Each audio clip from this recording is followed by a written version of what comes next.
Salut les pépettes! J'espère que vous allez bien et que vous avez été sages. Vous me reconnaissez? Non, je ne suis pas le petit chaperon rouge.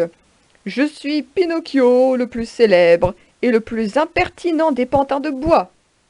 Mais plus pour longtemps, car j'ai le projet de devenir un vrai petit garçon. Comment? Eh bien, en prenant de bonnes résolutions pour être un enfant sage. Oula, je ne suis pas très photogénique avec ce gros nez. Je vais donc vous présenter d'abord tous mes vœux, et surtout des résolutions à prendre pour être des enfants sages, et surtout de bons élèves, n'est-ce pas mes petites sardines? Bon, avant d'entrer dans le vif du sujet, quelques précisions s'imposent. Tout d'abord, non, ce n'est pas un plot que j'ai sur la tête. Non, non, non. C'est un chapeau que j'ai emprunté à l'ami Pierrot. Oui, mais je l'ai choisi en rouge pour apporter ma petite touche personnelle. Autre chose encore. Bon, vous avez remarqué, hein, à la taille de mon nez, effectivement, oui, j'ai menti plus d'une fois dans ma vie. Je n'ai pas toujours été sage. Mais ça, c'est du passé. Donc, première résolution, bande de petits chenapans. Il ne faut jamais mentir. Jamais, jamais, jamais. Sinon, vous allez avoir un nez qui s'allonge, qui s'allonge, qui s'allonge. Et si vous avez un nez qui ressemble à un manche à balai, vous serez bien embêtés. Et surtout, les enfants, s'il vous plaît, ne dites pas de gros mots.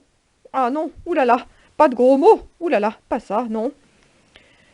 Ensuite, les enfants sages ne mangent pas trop de chocolat et ne grignotent jamais entre les repas. Oups, c'est pas moi. Il faut faire de l'exercice. C'est bon pour le corps. C'est bon pour la tête. Allez, c'est parti pour quelques pompes. 1, 2, 1, 2, 1, 2. Vous me suivez? Allez encore. 1, 2, 1, 2, 1, 2. Ouf, tout ça m'a épuisé. Bon, passons à l'école maintenant. Si vous voulez prendre la parole en classe, vous devez d'abord lever la main et attendre que l'on vous interroge. Ça fait 300 ans qu'on vous le dit. Les élèves modèles doivent faire leurs devoirs. Il faut apprendre les tables de multiplication. C'est très important. Les tables de multiplication par 2, par 3, par 4, par 18, par 36, par 126, par 74. C'est très important. Et aussi, travailler la grammaire. C'est très important la grammaire.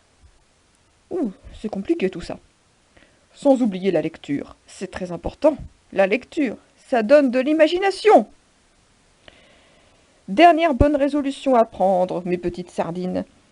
Il faut se coucher tôt le soir, avec un bon livre, toujours. Voilà, c'était les bonnes résolutions par Pinocchio. N'oubliez pas de vous brosser les dents et surtout, ne dites pas de gros mots. Ciao!